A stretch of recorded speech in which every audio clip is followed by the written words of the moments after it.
नमस्कार मंडळी, स्वागत आहे तुमचं माझ्या मराठी यूट्यूब चॅनलमध्ये। तर हा व्लॉग मी मागच्या व्लॉगपासूनच कंटिन्यू करते। तर व्लॉगची सुरुवात मी जेवण बनवण्यापासून करते।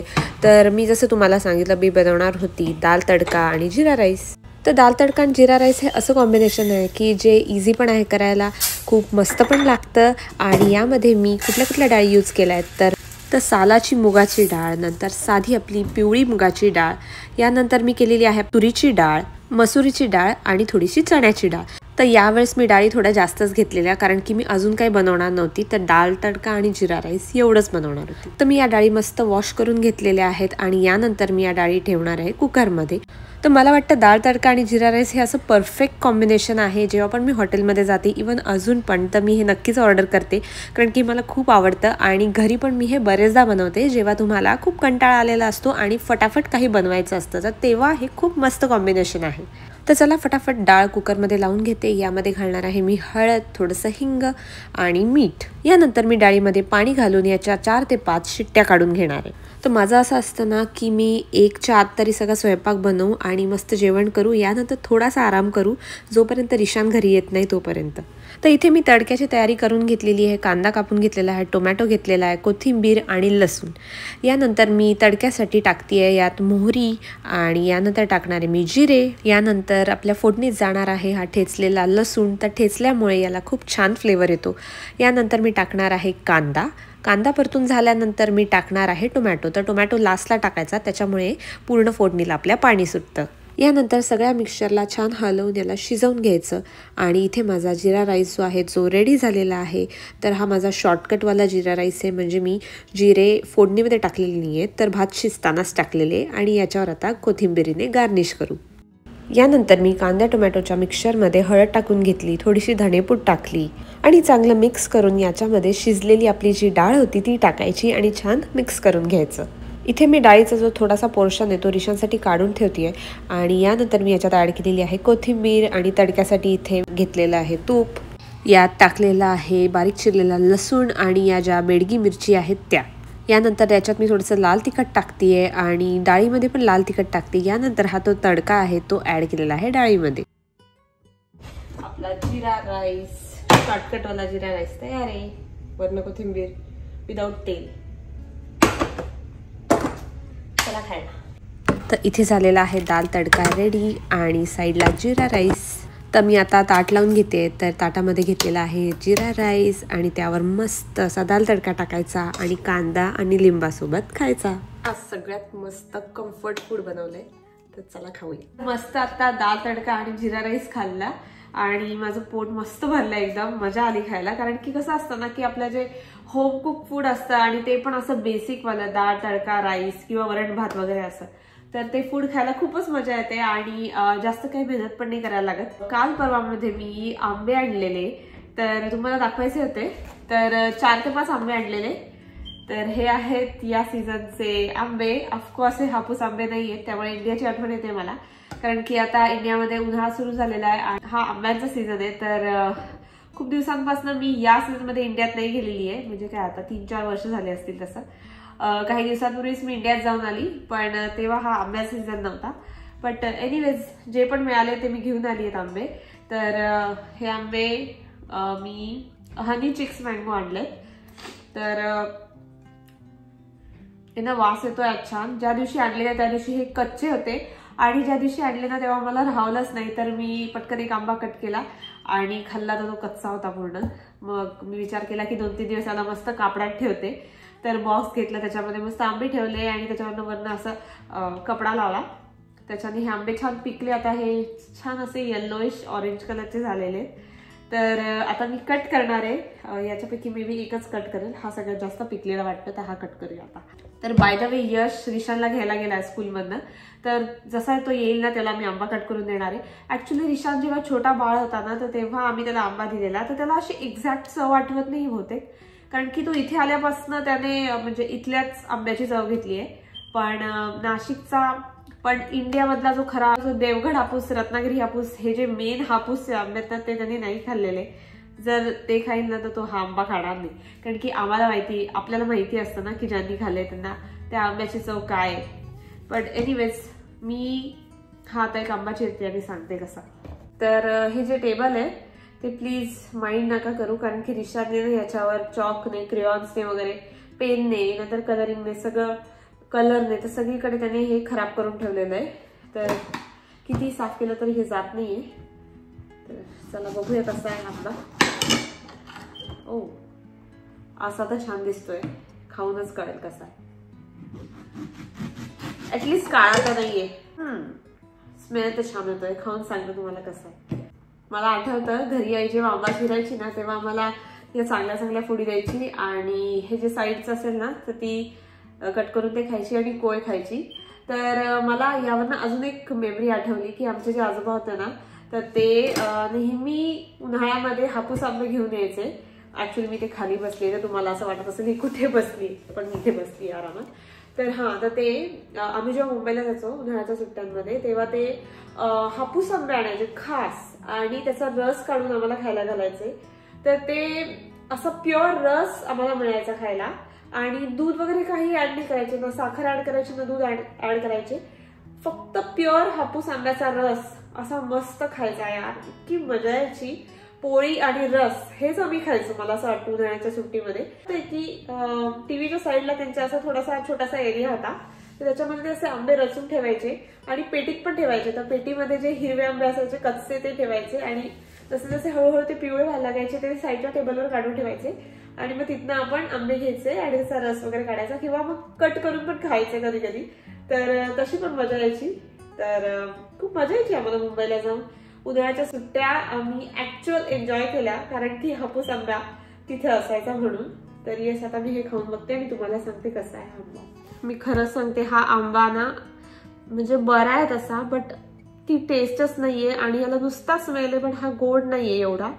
बट एनिवेज याच्यामध्ये ज्या शिरा असतात ना त्या कमी आहेत, त्यामुळे खायला बरा वाटतोय. बट येस, बघूया आता इथे इंडियन स्टोअरमध्ये म्हणजे पटेल ब्रदर्स वगैरे किंवा बाकीचे जे इंडियन स्टोअर आहे तर तिथे छान आंबे मिळत असतील तर मी आणेल परत एकदा आणि मग तेव्हा तसं तुमच्याबरोबर शेअर करेल. आता मी जाते, मस्त डिशवॉशर वगैरे मला क्लिनिंग करायचं आहे तर ते करते.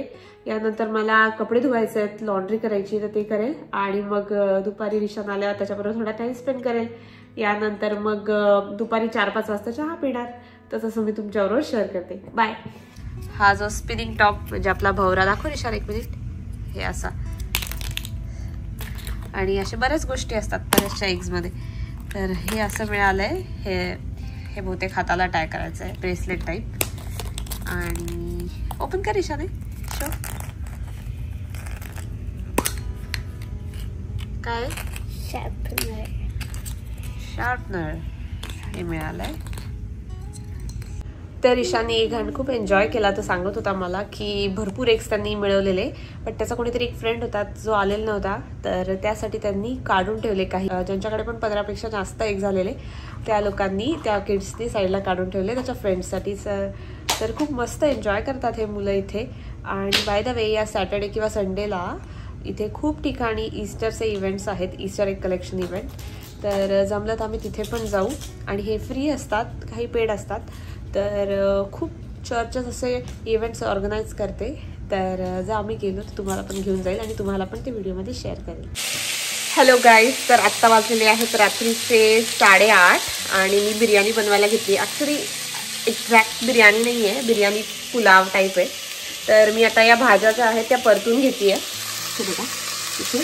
तर याच्यात आहे टोमॅटो, काजू, शिमला मिरची, yellow bell pepper, actually yellow bell pepper, beans आणि टोमॅटोज. तर मी आता परतून घेते. भात मी म्हणजे तांदूळ मी इथे भिजत घातलेला आहे पाण्यात आणि एकदम खायची इच्छा झाली तर म्हटलं पुलाव टाईप काहीतरी बनवून घेऊया. आणि फक्त याच्यामध्ये थोडंसं तिखट आणि बिर्याणी मसाला घालणार आहे बस. अशी प्रॉपर बिर्याणी टाईप नाही करणार आहे, कारण की पटापट बनवायची होती आणि तेवढा वेळही नव्हता. तर यश आणि रिशान बाहेर गेले खेळायला. म्हटलं आपण जेवण बनवून तयार ठेवू आणि त्याबरोबर मी रायता वगैरे करेल. तर मी इथे हे दही घेणार आहे. लास्ट टाइम मी तुम्हाला दाखवलं होतं पाहायचं. तर त्याच्यामध्ये मी गाजर, कांदा, टोमॅटो हे कट करून टाकेल आणि मग बिर्याणी बरोबर आम्ही ते खाऊ. तर हा आची हैदराबादी दम बिर्याणी मसाला मी यूज करते. हा आणि शानचा स्पेशल बॉम्बे बिर्याणी मसाला. तर हे दोन माझे नेहमीचे मसाले आहेत, म्हणजे मी हे नेहमी यूज करते आणि त्याने जो पुलाव किंवा बिर्याणी तुम्ही म्हणू शकता एकदम टेस्टी होते आणि खूप मेहनत नाही करायला लागत. म्हणजे आपण जे नॉर्मल बिर्याणीमध्ये कांदा तळतो, भात वेगळा अर्धा शिजवतो, नंतर भाज्या परततो, हे नाही करायला लागत. मी भाज्या परतून घेते, त्याच्यात राईस ऍड करते, बिर्याणी मसाला ऍड करते आणि मग आपलं 2 कप किंवा 2.5 कप पाणी असं टाकते आणि मग बस आपलं शिजतं ते 15-20 मिनिटात आपली बिर्याणी पुलाव तयार होतो. तर भाज्या आता हाफ कुक झालेल्या आहेत आणि ज्या हाफ असतील त्या भाताबरोबर शिजतील. मी इथे रायत्यासाठी गाजर, काकडी, टोमॅटो आणि कांदा हे सगळं फाईन चॉप करून घेतलेलं आहे. तर ते दह्यामध्ये मिक्स करेल, मस्त चाट मसाला वगैरे टाकेल, म्हणजे मग आपला जो रायता तो तयार होईल. तर इथे मी दाखवते तुम्हाला. तर भाज्या आपल्या हाफ शिजलेल्या आहेत.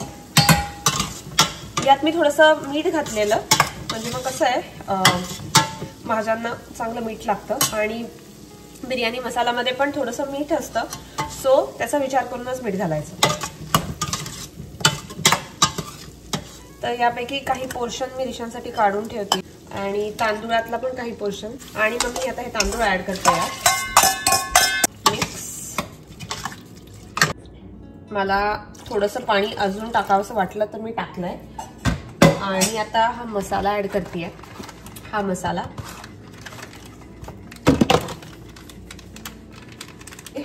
यामध्ये ऑलरेडी तिखट आहे असं दिसतंय, सो तिखट काय ऍड नाही करणार मी. आणि हा बॉम्बे बिर्याणी मसाला आहे तोही ऍड करते थोडासा. हा जो आचीचा मसाला होता ना, हा असा प्लेन मसाला आहे. तर मला असं वाटतं की हे जास्त दाताखाली नाही आले पाहिजे, ना तर मला ती चव आवडत नाही. आता याला शिजत ठेवूया. मी याला थोडंसं हाय फ्लेमवर कुक करणार आहे पहिले 5-6 मिनिटं आणि त्यानंतर पुढचे 5-10 मिनिटं मीडियम टू लो फ्लेमवर कुक करणार आहे. आता मी इथे रायता बनवते दह्याचा. हे जे दही आहे ते ग्रीक योगर्ट आहे. तर ग्रीक योगर्ट असल्यामुळे याच्यातलं पाणी जे आहे ते काढून टाकलेलं आहे. तर मला याच्यात थोडंसं पाणी ऍड करावं लागणार आहे, कारण की खूप जास्त घट्ट आहे. तर मी याच्यात पाणी घालून घेतले. आता चाट मसाला ऍड करते आहे.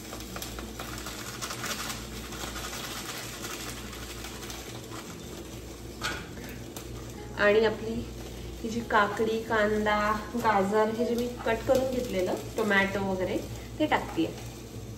कोथिंबीर कट करायची बाकी ती आता कट करते आणि याच्यात ऍड करते आणि मग मिक्स केलं, मग झालं. आता तो ऑलमोस्ट रेडी झालेला आहे. बिर्याणी कुक होती आहे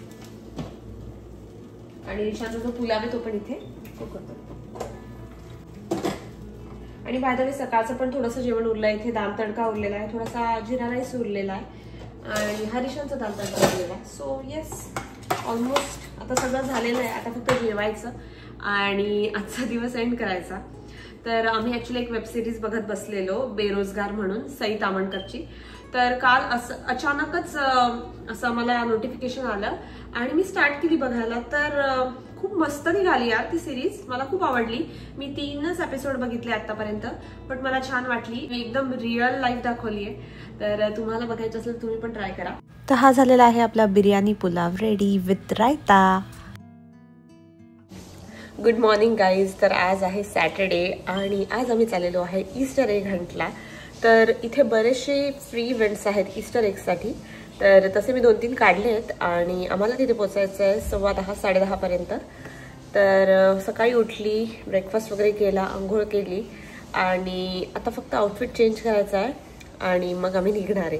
तर तुम्हाला पण माझ्याबरोबर नेते आणि दाखवते इथे कसं ईस्टर सेलिब्रेट करतात आणि कसे लहान मुलं एग पिक करतात. आलेलो आहे ईस्टर एग हंटिंगला आणि इथे मी बघू शकते एग्स ठेवलेले आहेत, पण अजून स्टार्ट नाही झालंय. तर मे बी 15-20 मिनिटांनी स्टार्ट करणार.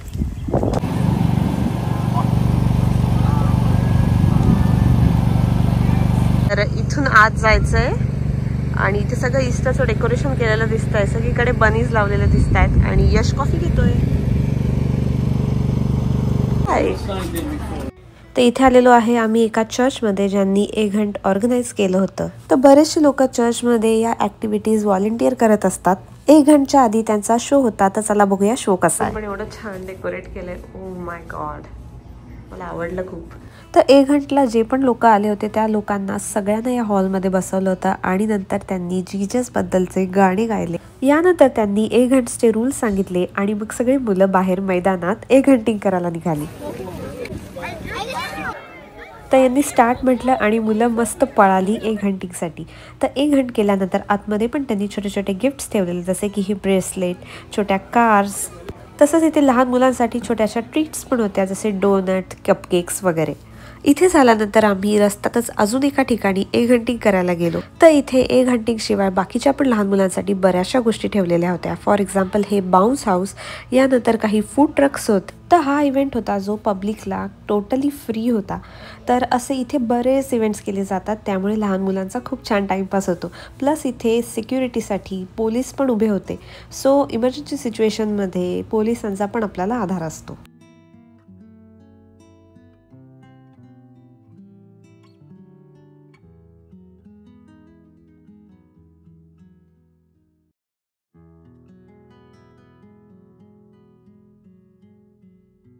तर यस, असा होता आजचा माझा दिवस. कसा वाटला तुम्हाला हा व्लॉग मला नक्की कळवा. भेटते तुमच्याशी नेक्स्ट व्हिडिओमध्ये. बाय.